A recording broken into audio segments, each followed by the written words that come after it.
Préparez-vous à plonger dans les abysses numériques, car le métavers, c'est notre sujet du jour. Bonjour à toutes et à tous et bienvenue dans la Minute Cyber. Aujourd'hui, on va explorer un terrain de jeu digital en pleine expansion, mais aussi un nouveau champ de bataille pour la cybersécurité, le métavers. Et pour décrypter tout ça avec moi, j'ai le plaisir d'accueillir Léa Dupont, notre experte en sécurité des mondes virtuels. Bonjour Jérémy, bonjour à tous. Ravi d'être là pour cette plongée dans les risques du métavers. Alors Léa, quand on parle de métavers, on imagine souvent un monde de possibilités infinies. Mais comme toute innovation, il y a une face cachée, n'est-ce pas?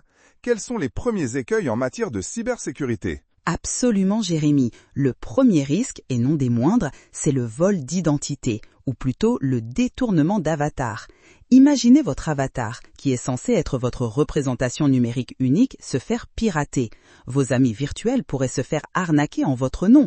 C'est un peu comme si quelqu'un volait votre visage pour commettre des méfaits. Ouf, c'est une idée assez perturbante. Donc, mon avatar pourrait dire ou faire des choses que je n'ai jamais voulu? Exactement. Cela peut aller du simple message frauduleux à l'usurpation d'identité complète pour accéder à des données sensibles ou tromper d'autres utilisateurs. C'est un risque bien réel, d'autant que nos avatars deviennent de plus en plus sophistiqués et connectés à notre identité réelle. Je vois le tableau. Et au-delà de l'identité, qu'en est-il de nos biens virtuels? On parle beaucoup de NFT, de monnaie in-game. Ah, la question de l'argent, c'est là que ça devient très juteux pour les cybercriminels. Le vol d'actifs virtuels est une menace majeure. Pensez aux NFT, ces jetons non fongibles qui peuvent valoir des fortunes, ou même la monnaie interne des jeux et plateformes. Un piratage de portefeuille numérique et hop, votre collection d'œuvres d'art numérique ou vos millions de coins s'envolent en un clin d'œil. Donc c'est comme si ma banque virtuelle se faisait braquer. Précisément, et souvent avec des mécanismes de récupération beaucoup moins robustes qu'une gang traditionnelle.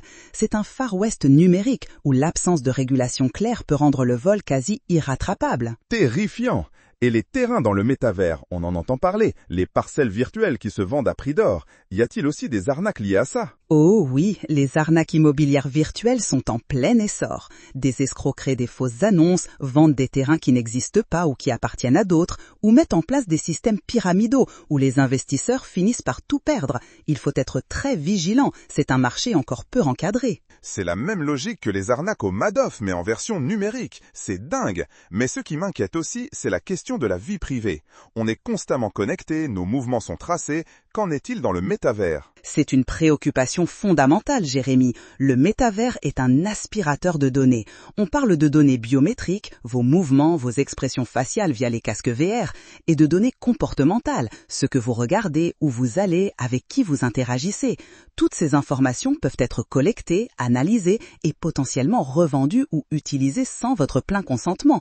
Les implications pour la vie privée sont massives. C'est donc la surveillance puissance 10. Comment on fait pour se protéger dans ce monde parallèle? Quelles sont les meilleures pratiques? La première chose, c'est d'adopter une hygiène cyber irréprochable. Utilisez des mots de passe uniques et complexes pour chaque plateforme de métavers.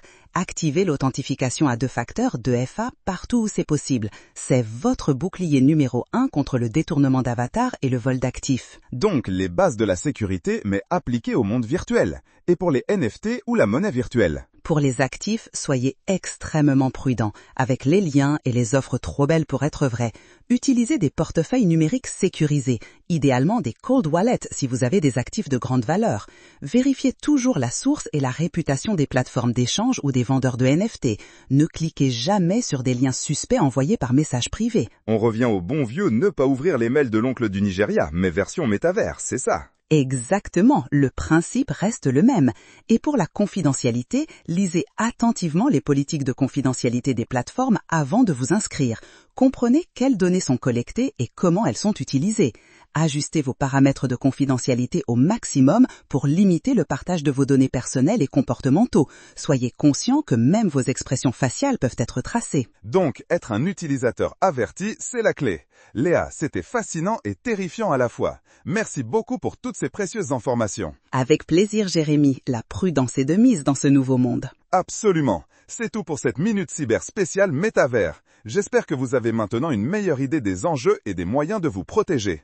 Restez connectés, restez en sécurité et à demain pour une nouvelle Minute Cyber.